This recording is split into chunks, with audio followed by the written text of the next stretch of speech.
સીવનનું મટીરિયલનું list એક જ video મિત્ર ફોટા સાથે તમને આ વિડીયો હું મોકલું છું કે જેનામાંથી કેટલીક બહેનો છે કેટલાક ભાઈઓ છે નાના બાળકો છે જેમને વીટી કયું મટીરિયલનો ક્યારે ઉપયોગ કરવામાં આવે છે કદાચ નામ ખબર હોય તો એને ખબર ન પડે કે આને આ જ વસ્તુ કહેવાય છે એટલા માટે મેં મસ્ત વિડીયો બનાવ્યો છે મિત્રો. આ છે કાતર અને કાતરનો ઉપયોગ બહુ સરસ રીતે તમને ખબર છે કે સીવણનું કામ શીખતી વખતે પ્રથમ તો આપણે કાતર ફરજિયાત જોઈએ છે. કાતર વગર બીજું આપણે કોઈ પણ કાર્ય કરી શકતા નથી એટલે કાતર તો આપણો ફરજિયાત જ જોઈએ છે. કાતર ઘણા પ્રકારની આવે છે અને નાની મોટી પણ આવે છે. કોઈ કાતર 8 ઇંચની હોય છે, 9 ઇંચની હોય છે, 10 ઇંચની, 12 ઇંચની, એ રીતે અલગ અલગ આપણે કાતર લઈએ છીએ. પણ બાળકો માટે આપણે લેવું હોય તો આપણે 8 ઇંચની કાતર ઇનફ કરી લખીએ છીએ. કટિંગ માટે લેવી હોય તો આપણે 10 ઇંચની લઈ શકીએ છીએ, 12 ઇંચની લઈ શકીએ છીએ. પણ હંમેશા બાળકો માટે આપણે જ્યારે કાતરને યુઝ કરવામાં આવે છે તો 8 ઇંચની જ લેવું જોઈએ છે. એ જ રીતે આપણી મેજર ટેપ છે. મેજર ટેપ પણ તમને બાળકો ખબર જ છે. મેજર ટેપ પણ ઘણા પ્રકારની હોય છે, નાની મોટી અલગ અલગ કલરમાં હોય છે. એટલે કાતર પણ આપણે લેવું હોય તો કેવી રીતે લેવું, મેજર ટેપ પણ લેવું હોય તો આ સરસ મજાની મસ્ત મેજર ટેપ હોય છે. એ મેજર ટેપને યુઝ કરો અને પરફેક્ટ મેજર ટેપ માપ લેવામાં પણ સારું હોય છે. એના વગર આપણું બીજું કોઈ કાર્ય થતું નથી. પછી બીજી વસ્તુ, જ્યારે આપણે ટેલરનું કામ શીખીએ છીએ તો આપણને શાની વધારે જરૂર પડે છે? એક જરૂર પડે છે ટેલર ચોક. ટેલર ચોક વગર આપણું કોઈ પણ કામ શક્ય નહીં મળે. કે માર્કિંગ કરતી વખતે ટેલર ચોકનો ખાસ યુઝ થાય છે. અને ક્યારે ખાસ તમને ખબર જ છે કે જ્યારે પણ માર્કિંગ કરીએ તો આ ટેલર ચોક એવા હોય છે કે ધોઈ ત્યારે આપણે નીકળી જાય છે, તમે તપાવો તો પણ એ કલર નીકળી જાય છે. એટલા માટે આપણને ટેલર ચોકની સખત જરૂર પડે છે. અને ટેલર ચોક પણ અલગ અલગ કલરમાં આવે છે. મિત્રો તમે મારા વિડીયો જોતા રહેજો, સબસ્ક્રાઈબ કરતા રહેજો, કમેન્ટ કરતા રહેજો અને લાઈક કરતા રહેજો કે જેનાથી મને બીજા વિડીયો બનાવવાને ખબર પડે છે. અને તમારો જે મારા વિડીયોને પ્રોત્સાહન આપવામાં આવ્યું છે એને બદલ હું તમારો ખૂબ જ આભાર વ્યક્ત કરું છું. મિત્રો હવે આપણે આવીએ છે સ્ટીચ ઓપનર. મિત્રો આ સ્ટીચ ઓપનર છે, મેં નામ સહિત અને ફોટા સહિત મૂકવામાં આવ્યું છે કે જે બાળકોને શીખવવામાં આવે છે કઈ કઈ વસ્તુ આપણે મટીરિયલ લિસ્ટમાં લાવવામાં આવે છે. એટલા માટે મેં ખાસ કરીને તમારા માટે વિડીયો બનાવ્યો છે. એટલે ખાસ ધ્યાનપૂર્વક એટલું ધ્યાન રાખશું. ને મિત્રો ખાસ કરીને એક વસ્તુ ધ્યાન છે, મારી રિક્વેસ્ટ છે તમને કે વિડીયોને પૂરેપૂરું જોજો કે જેનાથી સ્કીપ ન કરતા, જેનાથી વસ્તુને તમારી અમુક વસ્તુ તમે સમજાવવામાં ગલતી કરતા હોય તો તમારે મારા વિડીયો જોશો તો તેમાં તમે સમજાવવામાં વધારે પડશે. જે હોશિયારીટી છે એમને વાંધો નહીં, પણ જે લોકોને ના ખબર પડતી હોય એ વિડીયો ફરજિયાત જોતો અને બાળકોને પણ જોજો. એટલે કે જ્યારે પણ આપણે ખબર પૂછે કે આને શું કહેવાય તો બાળકોને નથી ખબર પડતી. એટલા માટે મેં ફોટા સાથે મટીરિયલનું મૂકવામાં આવ્યું છે. એટલે ખૂબ જ વિડીયો બનાવવામાં રહ્યું છે. એટલા માટે ખાસ કરીને જોજો. મિત્રો આને કટર કહેવામાં આવે છે. કટર શું કામ આવે છે? કાતર સાથે આપણે ઉપયોગ કરીએ છીએ જ્યારે આપણે વારંવાર દોરા કાપવા પડે છે ત્યારે કટરનો ઉપયોગ કરીએ છીએ. કારણ કેવું છે, કાતરનો ઉપયોગ વધારે પડતો ના કરવામાં મજા આવે છે. કારણ કે વારંવાર ઉચકવાથી હાથ પણ થાકી જાય છે. અને કાતર ઉચકવાથી એટલે આ નાનું નાનું કામ કરવા માટે, દોરા જેવા ધાગા કાપવા માટે આપણે સ્લેટ ફ્લેટ કટરનો જ ઉપયોગ કરવો જોઈએ. કે જેનાથી પછી જ્યારે એક બીજી વસ્તુ, ગારમેન્ટ કંપનીની અંદર પણ કટરનો ઉપયોગ કરવામાં આવે છે. જ્યારે આપણે દોરાનું ફિનિશિંગ કરવા માટે ત્યારે થ્રેડ કટરનો જ ઉપયોગ કરવામાં આવે છે. બીજું, મશીનનો છૂટો ભાગ એમ કહેવામાં આવે છે તો બોબિન અને બોબિન કેસ અને રીલ જે મશીન કરતાં એક છૂટો ભાગ છે અને બહુ વ્યવસ્થિત છે. મિત્રો તમને ખબર છે આ બોબિન અને બોબિનના રીલ જે છે એને આપણે ભરવા પડે છે અને બોબિન કેસ શટલની અંદર મૂકવામાં આવે છે ત્યારે જ મશીન ઓપરેટ થાય છે. એના વગર શક્ય કશું જ નથી. એટલા માટે મેં ખાસ તમને વાર કહું છું કે છોકરાઓને આ ખાસ કે કોઈ પણ વ્યક્તિ આવીને પૂછે છે કે આને શું કહેવામાં આવે છે તો આને શું કહેવામાં આવે છે બાળકો ખાસ ધ્યાન રાખજો. આને એક બોબિન કેસ કહેવામાં આવે છે ને બીજું છે એને રીલ કહેવામાં આવે છે ને, તો બાળકોને નથી ખબર પડતી. એટલા માટે હું ખાસ કરીને એક પ્રોત્સાહન તરીકે કહું છું કે ખાસ બધા જ વિડીયો બાળકોને બતાવજો ફોટા સહિત, એટલે એ લોકોને ખબર પડે છે કે આને કયું મટીરિયલ કહેવામાં આવે છે. કારણ કે એ લોકોને નથી ખબર પડતી. એટલા માટે વિડીયો મારા ફોટા સહિત બનાવવામાં આવ્યું છે. આને છે ને બોબિનના રીલ જ કહેવામાં આવે છે. અલ્ટાને છોકરાઓને એવું પણ હોય છે કે કાણાવાળા રીલ હોય છે એ હાફ શટલના મશીનમાં જ ઉપયોગ આવે છે, પણ એવું નથી હોતું. પહેલે એવું ચાલતું હતું કે જે કાણાવાળા રીલ આવતા હતા એ આની અંદર જ ઊભો થતો છે. ઘણા વાર રીલ એટલા માટે કે ફરવામાં સ્પીડમાં એનું અમુક વજનથી વધી જાય છે, એટલા માટે એ રીતે રીલ બનાવવામાં આવે છે. અને ખૂબ જ સરસ રીતે તમે આ વિડીયો જોતા છો એટલે તમને વધારે ખબર પણ પડશે. અને મટીરિયલના પણ કેટલી વસ્તુ જોઈએ છે. અમુક વસ્તુ કદાચ બાકી રહી ગયો હશે તો હું બીજા વિડીયોમાં પણ એ નેક્સ્ટ વિડીયોમાં બતાવીશ તમને કે કયા જગ્યા પર કેટલી વસ્તુનો ઉપયોગ થાય છે. અને અમુક જે કાપડ છે કે એ પણ મેં તમને વિડીયોમાં બનાવીને મૂકીશ. પણ એના માટે મારા વિડીયોને સબસ્ક્રાઈબ અને લાઇક કરતા રહેજો મિત્રો. આને આર્મ હોલ કહેવામાં આવે છે, કર્વ શેપ પણ કહી શકે છે. એ શાના માટે ઉપયોગ આવે છે તમને ખબર છે? બાંય જે ખરી છે, બાંયને શેપ આપવા માટે આને ઉપયોગ કરવામાં આવે છે, કે જ્યાં એ બહુ સરસ રીતે તમે ઉપયોગ કરી શકો છો. બાંયને કઈ રીતે વળાંક આપવામાં આવે છે એમ તમે હાથથી પાડો તો કદાચ કોઈક વાર મિસ્ટેક પણ આવી જાય છે. એટલા માટે મેં આ તમને વિડીયો બનાવીને આપ્યા છે કે જેમાં તમે જ્યારે ખરીદી કરવા જાઓ છો તો તમે એ વસ્તુનું નામ પણ કહી શકો છો કે મને વસ્તુ જોઈતું છો. અને ફોટો પણ તમે સ્ક્રીનશોટ પાડીને તમે એ પણ બતાવી શકો છો કે મારે આ ફોટો જોઈતા છે ને આ વસ્તુનો ઉપયોગ કરવો જોઈએ છે. મિત્રો આને માસ્ટર પેટર્ન કહેવામાં આવે છે. માસ્ટર પેટર્ન તમને ખબર છે? આર્મ હોલ, બાંય ગારો છે, ગળાનો શેપ છે, પછી બાંય મુંડાનો છે. બધી જ રીતના તમે જે બી શબ્દોમાં બોલતા હોય છે તેનો આ તેમાં ખૂબ જ ઉપયોગી કરવામાં આવે છે. અને સરસ રીતે એ વસ્તુનો ઉપયોગ થાય છે. આ માસ્ટર પેટર્નનો તમારે 100% કટિંગની અંદર ઉપયોગ કરવામાં આવે છે. એટલે બહુ સરસ. ઘણા ગામડાના વ્યક્તિ છે એમને ખબર નથી પડતી અને મોસો પર તમે મંગાવશો તો તેની અંદર પણ એ 300 થી 400 રૂપિયાનું આવે છે. એ તમે મટીરિયલ લિસ્ટની અંદર મંગાવી શકો છો. એટલે જ્યારે બાળકો કટિંગ કરતી વખતે લોકોને બહુ સરસ રીતે મળી જાય છે. એ જ રીતે આ બીજું છે એને આર્મ હોલ પણ કહેવામાં આવે છે. ઘણા પ્રકારના એવા હોલ છે આર્મ હોલ ટાઈપના કે જે બાંયની પાછળના ભાગમાં જ્યારે તમે કટિંગ કરો છો તો બાંયની મુંડામાં હોય છે ત્યારે આનો ઉપયોગ કરવામાં આવે છે. બહુ સરસ. પછી ગળાનું ગ્રાઉન્ડ આપવામાં આવે છે ત્યારે પણ એનો ઉપયોગ કરવામાં આવે છે. પછી જ્યારે પેન્ટની અંદર ટ્રાઉઝર ચેન મૂકવામાં આવે છે ત્યાં પણ એનો ઉપયોગ થાય છે. અને બહુ સરસ રીતે ઉપયોગ કરવામાં આવે છે મિત્રો. એટલે ખાસ કરીને એટલું ધ્યાન રાખશો અને વ્યવસ્થિત રીતે. ને તમને કદાચ લેવા જાઓ ને તમને ન ખબર હોય તો આ વિડીયો ચોક્કસ કરીને જોજો મિત્રો. સ્કીપ કરી મિત્રો હવે છે લેગ કરવો, હિપ કરવો, સ્ટ્રેટ અને આર્મ કરવો. મિત્રો આ 4 આઇટમ એવી વસ્તુ છે કે જેને તમે રેગ્યુલર યુઝ કરી શકો છો. હિપ કરવો છે એને સાઇડ શેપ પેન્ટ જ્યારે બનાવો છો તેની અંદર ખૂબ જ વ્યવસ્થિત રીતે ઉપયોગ કરવામાં આવે છે. સ્ટ્રેટ પટ્ટી છે જેને આપણે સીધી લાઈન દોરવા માટે એને ખૂબ જ વ્યવસ્થિત રીતે ઉપયોગ કરી શકીએ છીએ. અને લેગ કરવો છે. લેગ કરવાનો ઉપયોગ 100% બાઇકનું પેલુંમાં ઉપયોગ થાય છે, શેપ આપવામાં થાય છે. અને આર્મ કરવો પણ ઉપયોગ થાય છે. એ જ રીતે આવે છે એલ સ્ક્વેર. એલ સ્ક્વેરનો ઉપયોગ પણ બહુ વ્યવસ્થિત કરવામાં આવે છે મિત્રો. એલ સ્ક્વેરને તમે શામાં ઉપયોગ કરી શકો? જ્યારે સ્ટાર્ટિંગમાં લાઇન કરો છો ત્યારે એને વ્યવસ્થિત રીતે મૂકશો તો એલ ટાઈપની લાઇનિંગ કરવામાં આવે છે તો બહુ વ્યવસ્થિત રીતે લાઇન એની પડી શકે છે. જેનાથી કાપડ ક્રોસ હોય તો પણ એ સીધી જ લીટી જશે. કારણ કે એમ આપણે કેવું છે કે સીધી પટ્ટીથી માપ કરીએ તો આપણે જ્યારે સીધી લીટી માપ કરવાની હોય ત્યારે આપણને ઘણી બધી તકલીફો પડે છે. એના માટે એલ સ્ક્વેરનો ઉપયોગ વધારે પડતો કરવામાં આવે છે અને બહુ વ્યવસ્થિત રીતે થાય છે મિત્રો. એટલે ખાસ કરીને મેં બધા જ તમે ધ્યાનથી જોજો મિત્રો આ વિડીયોને. એટલે જેનાથી તમને બધા જ સાધનો મળી જાય છે મિત્રો. આમાંથી મેં 4 વિશે તો મેં તમને સમજાવી ચૂક્યો છું. પણ વચ્ચે એક છે સ્કેલ માપ.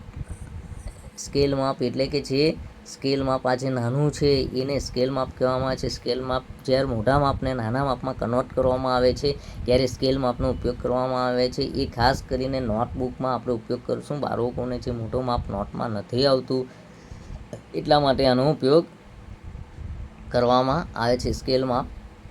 પછી મિત્રો આ છે દોરા. દોરા તમને ખબર છે મટીરિયલની અંદર આપણે દોરામાં ખાસ કરીને એમેટો દોરાનો ઉપયોગ કરી શકો છો. મૂન દોરાનો ઉપયોગ કરીશો. સ્પેડના ઉપયોગ કરો છો તો સ્પેડના પણ કરી શકો છો. પરંતુ હાઈ સ્પીડના મશીન છે ક્યારેક ડ્રેસ છે એની અંદર ચાલે છે, બ્લાઉઝ છે એની અંદર ચાલે છે. પણ ખાસ કરીને પેન્ટની અંદર મૂન અને એમેટો દોરાનો ઉપયોગ 100% કરવામાં આવે છે. હવે મિત્રો આ છે સોય. સોય નાની મોટી લેવા માટે આપણે ઘણીવાર અલગ અલગ પ્રકારથી સોય લેવા પડે છે. પણ આ નીડલ એવી છે સોયો કે જેને આપણે એક જ બોક્સની અંદર ઘણા પ્રકારની સોય આવી જાય છે, નાની મોટી એટલે એને આપણે બહુ વ્યવસ્થિત રીતે ઉપયોગ કરી શકીએ છીએ અને પછી પાછું ઋતુ એની અંદર જ પાછું મૂકી દઈએ છીએ. તો એ હાથની સોય છે અને જ્યારે પણ એનો ઉપયોગ પતી જાય છે તો એની અંદર આપણે મૂકી દેવામાં એનો ઉપયોગ કરી શકીએ છીએ. મિત્રો હવે આને કહેવામાં આવે છે ટાંકણી. ટાંકણીનો ઉપયોગ તમને ખબર છે, જ્યારે આપણે નવા શીખીએ છીએ ત્યારે આપણને નહોતી ખબર પડતી. એટલે શું કરવાનું છે કે જ્યારે સિલાઈ મારીએ છીએ ત્યારે આપણે ટાંકણીથી સિલાઈ સીવી મારી લેવાની હોય છે અને સિલાઈ મરાઈ ગયા પછી ટાંકણીને પાછી રિટર્ન કાઢી લેવાની હોય છે. જો ભૂલમાં પણ ટાંકણી કાપડમાં ફસાઈ જવી ન જોઈએ, ને તો એની અંદર એવું થઈ જાય છે કે જેનાથી પાછું પેલું થઈ જાય છે. એટલે ખાસ કરીને ટાંકણી પાછી રિટર્ન ટાંકણીનો ઉપયોગ બહુ જ વ્યવસ્થિત રીતે કરવાનો કે ખાસ કરીને ગમે ત્યાં પડી ન જાય એનું ધ્યાન રાખશો. મિત્રો આને કટર, રિંગ અને નીડલ છે, 3-4 વસ્તુ છે. આમાં રિંગ જે છે એને તમને ખબર છે ને, આપણે એમ્બ્રોઇડરી કરીએ છીએ ત્યારે એનો સખત અને બહુ વ્યવસ્થિત રીતે એનો ઉપયોગ કરીએ છીએ. જેમાં એમ્બ્રોઇડરીનો અમે ઘણી વખત ઉપયોગ કર્યો છે કે જ્યારે આપણે હાથથી ભરતકામ કરીએ છીએ ત્યારે રિંગને ખોલી નાખવામાં આવે છે અને વ્યવસ્થિત રીતે કાપડ એને લગાવવામાં આવે છે અને તે રીતે કામ કરીએ તો બહુ જ વ્યવસ્થિત રિંગ બને છે. અને એ આપણે ભરતકામ કરીને પછી એની ઉપર આપણે કોઈક બીજું રિનોવેશન કરીને કોઈ બેગ બનાવીએ છીએ, કોઈ શર્ટની અંદર ઉપયોગ કરીએ છીએ, કોઈ ડ્રેસની અંદર ઉપયોગ કરીએ છીએ તો વ્યવસ્થિત રીતે ઉપયોગ થઈ શકે છે. અને એ એટલા માટે આ રિંગને ખાસ તમારે મંગાવવી જ જોઈએ. હવે એ જ રીતે આ છે આપણે પ્રેસ વિશે છે કે સ્ટીમ આયર્ન કહેવામાં આવે છે આને. મિત્રો આપણે પ્રેસ તો તમે ઘણી બધી જોઈ હશે, પરંતુ આ સ્ટીમ આયર્ન છે. એક બાજુ પેલું ડબ્બુ જેવું લાગે છે, એને તમે લટકાવી દો છો. બીજું છે તમારા પાઇપ છે, એની અંદરથી ફિટ કરીને આને આ પ્રેસની અંદર પાઇપ લગાવવાનો આવે છે. એટલે જ્યારે પણ પ્રેસ મારીએ છીએ ત્યારે આપણે સ્પ્રે રાખવો પડે છે. સ્પ્રે એટલા માટે રાખવો પડે છે કે જેના લીધે ઘણી વખત એવું બને છે કે આપણે જ્યારે કાપડ પર પ્રેસ મારીએ છીએ ત્યારે પાણીનો છંટકાવ કરવો પડે છે. પાણીનો છંટકાવ કરવા માટે આપણે 2 વસ્તુ રાખવું પડે છે. તો આ પ્રેસની અંદર એક જ વસ્તુમાં તમારે બધી વસ્તુઓ આવી જાય છે. એટલા માટે આનો ઉપયોગ કરવો જોઈએ છે. મિત્રો હવે છે આને પ્રેશર ફૂડ કહેવામાં આવે છે. પ્રેશર ફૂડ ઘણા પ્રકારના હોય છે. સાદું પ્રેશર ફૂડ છે, પ્લાસ્ટિકનું છે, પછી નીડલનું સાઈડ પરનું પણ છે. પ્રેશર ફૂડ એટલા માટે ઉપયોગ કરવામાં આવે છે કે જ્યારે આપણે અલગ કામ કરવાનો હોય છે. ને બીજી વસ્તુ કે જ્યારે આપણું પ્રેશર ફૂડ તૂટી ગયું, ભાંગી ગયું કે કંઈ પણ XY થઈ ગયું તો એ પ્રેશર ફૂડને આપણે બદલી શકીએ છીએ. એટલે મટીરિયલની અંદર તમારે આ પણ વસ્તુ મંગાવી જ લેવી કે જેના લીધે આપણે બીજું પ્રેશર ફૂડ લાવીએ છીએ. અને ક્યારે છે કે આપણે કદાચ ગામડામાં રહેતા હોય તો 1-2 પ્રેશર ફૂડ એક્સ્ટ્રા પણ રાખી લેવાનું કે જેનાથી એ બહુ વાંધો તો નહીં આવે, એટલું બધું જલ્દી તૂટી તો ના જાય છે. પણ કે જ્યારે આપણે બાળકો જ્યારે શીખવીએ છીએ ત્યારે બાળકો કંઈ ને કંઈક મિસ્ટેક કરી નાખે છે, તો તેના માટે આટલી વસ્તુ મંગાવેલી જરૂરી છે. એની સાદી ભાષામાં તમે ડાબ પણ કહી શકો છો અને પ્રેશર ફૂડ પણ કહી શકો છો. હવે જે મિત્રો આ જે આવે છે એ છે પાઇપિંગ ફોલ્ડર છે. પાઇપિંગ ફોલ્ડર છે જે આપણે ઘણી વસ્તુ લાંબી હોય છે તેની અંદર એનો ઉપયોગ કરવામાં આવે છે પાઇપિંગનો. અને પાઇપિંગ એટલી વ્યવસ્થિત રીતે ઉપયોગ થાય છે કે જેને આપણે કરી શકીએ છીએ. હવે મિત્રો આપણે જ્યારે એ બધું વસ્તુ વ્યવસ્થિત થાય છે ત્યારે બટનનો પણ ઉપયોગ થાય છે. શર્ટની બટનની અંદર આ ઉપયોગ કરવામાં આવે છે. એટલે શર્ટ જ્યારે બનાવીએ છીએ ત્યારે તે બટન ઘણા પ્રકારના હોય છે, અલગ પ્રકારમાં. મેં છે ને સ્ક્રીનશોટની અંદર પાડીને મેં ખાલી એક સાદા બટનો મૂકવા આપણે ઉપયોગ કર્યો છે. અને બટનો એટલા માટે મૂકવામાં આવ્યા છે કે જેનાથી તમે જ્યારે પણ લિસ્ટ બનાવો છો ત્યારે તમારે મંગાવવામાં બહુ તકલીફ ન પડે. એટલે આ શર્ટના બટનો પણ મેં એની અંદર મૂકી જ દીધા છે. એ જ રીતે હવે આવે છે આ પાઇપિંગ ફોલ્ડર. આ ફોલ્ડર જે સાઈડ પરનું ફોલ્ડર છે અને એને પણ બહુ વ્યવસ્થિત રીતે તમે ઉપયોગમાં લઈ શકો છો. એટલે તમે જ્યારે મટીરિયલ લિસ્ટમાં લખો છો તો ત્યારે આપણે ઘણી વખત આપણે બેગો કે ફોલ્ડરો કે કંઈ પણ વસ્તુ બનાવીએ છીએ ત્યારે આનો ઉપયોગ બહુ વ્યવસ્થિત રીતે કરવામાં આવે છે. એટલા માટે મેં આ પાઇપિંગ ફોલ્ડર છે. હવે આ એક પ્રકારનું જ ઘણા પ્રકારના પાઇપિંગ ફોલ્ડર પણ આવે છે. એની અંદર MM પણ આવે છે કે એક 5.2 mm આવે છે, 2 mm આવે છે, 10 mm આવે છે. એ રીતે ઘણા પ્રકારના ફોલ્ડરો પણ આવે છે અને એનો ઉપયોગ આપણે કરવાનો હોય છે. તેના માટે મેં આ ફોલ્ડરો પણ મૂક્યા છે. તમારે મંગાવવું હોય તો મંગાવી શકો અને ન મંગાવવું હોય તો પણ વાંધો નહીં આવે છે. એ જ રીતે મિત્રો ખાસ કરીને આ ઇલાસ્ટિકનું ફોલ્ડર છે. ઇલાસ્ટિકનું ફોલ્ડર એટલા ફર્સ્ટ ક્લાસ કરવામાં આવ્યું છે કે આ ઇલાસ્ટિકનો રોલ છે. ઇલાસ્ટિકનો રોલ એટલા માટે છે કે ઇલાસ્ટિક આપણે જ્યારે હાફ પેન્ટ બનાવીએ છીએ યા તો કોઈ ડ્રેસની અંદર મૂકીએ છીએ યા તો પાયજામાની અંદર મૂકીએ છીએ ત્યારે આ ઇલાસ્ટિકનો રોલ પણ આપણે મંગાવવું પડે છે. ઇલાસ્ટિકને આપણે હર વસ્તુને પછી નાના બાળકોના હાફ પેન્ટ છે કે 99% નાના બાળકોમાં આપણે ઇલાસ્ટિકનો ઉપયોગ વધારે પડતો કરવામાં આવે છે. એટલા માટે મેં ઇલાસ્ટિકનો રોલ પણ મંગાવી લીધો છે. એટલે તમારે મંગાવવું હોય તો ઇલાસ્ટિકનો રોલ પણ મંગાવી શકે છે. હવે મિત્રો આ છે ચેન નાની છે જે લગભગ તો 7 ઇંચની જેવી આવે છે. 7 ઇંચની ચેન આપણે અમુક નાના બાળકોના કપડામાં ઉપયોગ કરીએ છીએ. ડ્રેસની અંદર અલગથી ચેન હોય છે, તે લાંબી હોય છે. આ મેં નાના બાળકોની ચેન છે જે પેનની અંદર પણ આ રીતે મંગાવવામાં આવે છે. અલગ અલગ પ્રકારની ઘણી બધી ચેનો હોય છે, કલરિંગમાં હોય છે. એટલા માટે આ પેલું કરવામાં આવ્યું છે. એટલે તમે ખાસ કરીને ચેન પણ મંગાવો છો તો જથ્થા પણ મંગાવો તો સારું પડે છે કે જેનાથી આપણને ડઝનોમાં 100 ડઝનો મંગાવી શકીએ છીએ. હવે આ ચેન છે ડ્રેસની ચેન. આ લોંગ હોય છે, એટલે લાંબી ચેન. એ ખાસ કરીને આપણે ડ્રેસનો ઉપયોગ કરીએ છીએ. આવી રીતે તમારે ઘણે ડઝનોમાં મંગાવી હોય તો તમે મટીરિયલની અંદર મંગાવી શકો છો. 100 પીસથી મંગાવી શકો, 50 પીસ 100 પીસ મંગાવી મૂકો છો તો તમારે વાંધો નહીં આવે. કારણ કે એક બાળકને આપણે આપીએ છીએ તો મિનિમમ આખો આપી દઈએ છીએ. એટલે એક ચેન તો વારંવાર એક ચેનનો ઉપયોગ આપણે એક જ વાર કરી શકીએ છીએ. પાછું એને ખોલવાનો અને ઘણી બધી તકલીફો પડે છે. એટલા માટે આ ચેનનો પણ ખાસ ઉપયોગ કરવામાં આવે છે. એ જ રીતે પછી ઘણા પ્રકારની ચેનો આવે છે.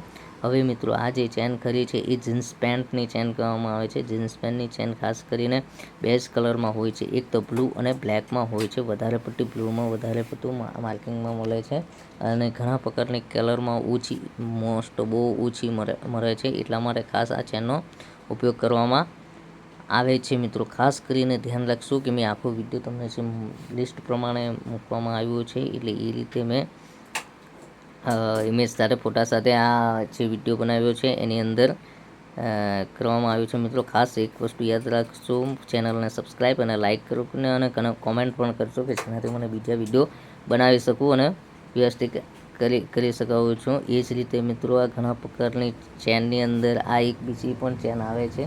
હવે આ ચેન જે ખરી છે એને જેકેટની ચેન કહેવામાં તમને ખબર છે. લાંબી જે ચેન ખરી જેકેટ છે, અલગ અલગ પ્રકારના સ્વેટર ખરા છે, એની અંદર આ ચેનનો ઉપયોગ આવે છે. એ તૈયાર જ ચેન હોય છે કે જેને આપણે પેલી ચેન ખોલી નાખીને આ ચેનને મૂકી શકીએ છીએ. એમાં મોટા દાંતાવાળી ચેન આવે છે. અલગ અલગ ઘણા પ્રકારની ચેનો આવે છે. મારાથી જેટલું પણ લિસ્ટની અંદર બનાવવામાં આવ્યું છે મેં મોટે ભાગે મૂકી દીધું છે. અને જે પણ વસ્તુ બાકી રહી હોય છે એ વસ્તુનો હું નેક્સ્ટ વિડીયો બનાવીશ. એની અંદર જે પણ બાકી રહી છે એને મેં વિડીયોમાં બનાવી છે. અને તમને વિડીયો કેવો લાગ્યો છે એ કમેન્ટ પણ કરશો કે જેનાથી બીજા વિડીયો પણ બનાવી શકીએ છીએ. હવે મિત્રો તમને ઇલાસ્ટિક વગેરે લગાડી બતાવ્યું છે અને પાછી આ ઇલાસ્ટિક વિશે છે. પણ આ 1.5 ઇંચનો ઇલાસ્ટિક છે. જે 1.5 ઇંચની બ્લેક અને રેડની અંદર આ ઇલાસ્ટિકો મૂકવામાં આવી છે. એ 1.5 ઇંચની ઇલાસ્ટિક હોય છે. 1.5 ઇંચની ઇલાસ્ટિક પણ ઘણા પ્રકારની હોય છે. 1 ઇંચની આવે છે, 1.25ની આવે છે, 1.5ની આવે છે, 2 ઇંચની આવે છે. એ રીતે અલગ અલગ પ્રકારની ઇલાસ્ટિક પણ હોય છે. ખાસ કરીને તો એ ખાસ મંગાવવામાં આવે છે. હવે છે મિત્રો આ છે મેગ્નેટ ટાઈપનું આવે છે. મેગ્નેટ સિલાઈ મારવામાં આવે છે.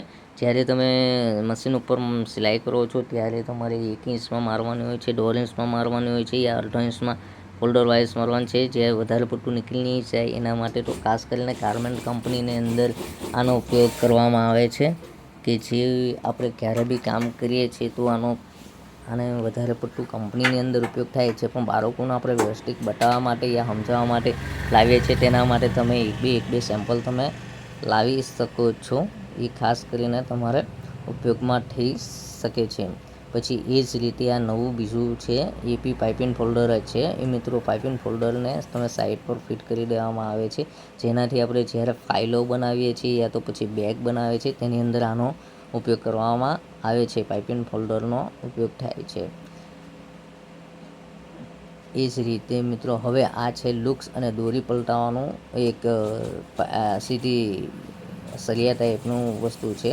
હવે મિત્રો આને તમે ક્યારે ઉપયોગ કરી શકે, તમે જ્યારે બ્લાઉઝ બનાવો છો યા તો પેન્ટ બનાવો છો ત્યારે એને પલટાવવા માટેનો મોટે ભાગે ઉપયોગ થાય છે. એ વસ્તુ ખાસ ધ્યાન રાખો છો. આને દોરા નીડલ લગાવવા માટે ઉપયોગ થાય છે મિત્રો. જ્યારે આપણે અમુક ઉંમર થઈ જાય છે પછી એને જ્યારે આપણે દોરો આ પાર્ટથી પેલી સાઈડ કરવામાં આવે છે ત્યારે આ દોરાને લગાવવામાં ઉપયોગ થાય છે. એટલા માટે મેં ખાસ કરીને એટલે કહું છું કે જ્યારે આપણે બરાબર દેખાતું ન હોય તો આને એક પાસથી દોરો નાખી તો આપણે દોરાને આરામથી પુરવી શકીએ છીએ. હવે આને છે હેંગર કહેવામાં આવે છે. હેંગર એટલા માટે કે તમે જ્યારે કોઈ પણ વસ્તુને બનાવો છો તો હેંગર છે આ બધા અલગ અલગ વસ્તુને લટકાવવા માટે જરૂરી પડે છે. એટલે ખાસ કરીને તેવી વસ્તુને તમારે લાવવા માટે હેંગર ફરજિયાત મંગાવવા પડે છે. એટલે તમે હેંગરનું પણ ખાસ લખી જોઈએ. હવે મિત્રો આને છે નોચ કહેવામાં આવે છે. નોચ એટલા માટે કે નોચનો ઉપયોગ મોટેભાગે લોકો નથી કરતા હોય છે, પણ નોચને આપણે નિશાન કરવા માટે નોચનો ઉપયોગ કરવામાં આવે છે. નોચ એ બહુ વ્યવસ્થિત રીતે ઉપયોગ કરો તો સારું છે. હવે મિત્રો આને છે ટેલર પેન કહેવામાં આવે છે. ટેલર પેન ને ટેલર ચોક બે વસ્તુ છે. જેવી રીતને તમે ઉપયોગ પેનની અંદર કરો છો એવી જ રીતે આ પેન પણ બહુ વ્યવસ્થિત રીતે ઉપયોગ કરી શકો છો. એને અલગ અલગ કલરમાં મળે છે અને આ પેનને એટલા માટે ઉપયોગ કરવામાં આવે છે કે જ્યારે તમે કાપડ ઉપર કામ કરો છો તો હવે ચોકમાં બરાબર નથી આવતું ત્યારે આ ઉપયોગ પણ કરી શકો છો. એ જ રીતે આ ડ્રેસિંગ વ્હીલ કહેવામાં આવે છે. જ્યારે આપણે 1 થી 2 પર કાપવાના હોય છે ત્યારે આ ડ્રેસિંગ વ્હીલનો ઉપયોગ મોટેભાગે કરવામાં આવે છે. એટલે ખાસ કરીને એ ડ્રેસિંગ વ્હીલ પણ મંગાવી શકો છો. પછી આને ચીપીઓ ઓવરલોક મશીનમાં ઉપયોગ થાય છે. જ્યારે આપણે feed up the armour machine છે, ઓવરલોક મશીન છે, ઘણા પ્રકારના એવા મશીનો હોય છે ત્યારે આ ચીપિયાનો ઉપયોગ કરવામાં આવે છે. અને આ ચીપિયા એટલા માટે ઉપયોગ કરવામાં આવે છે કે જ્યારે આપણે એકચ્યુઅલી થતું ન હોય ત્યારે આવા ચીપિયાની જરૂર પડે છે. અને ફોલ્ડર પાઇપિંગ કહેવામાં આવે છે. ફોલ્ડર પાઇપિંગ એટલા માટે કરવામાં આવે છે કે જ્યારે તમે કોઈ પણ કાર્ય કરી શકો છો ત્યારે આ ફોલ્ડરનો ઉપયોગ કરી શકો છો અને બહુ વ્યવસ્થિત રીતે થાય છે. એટલા માટે આપણે ફોલ્ડરનો ઉપયોગ કરીએ છીએ.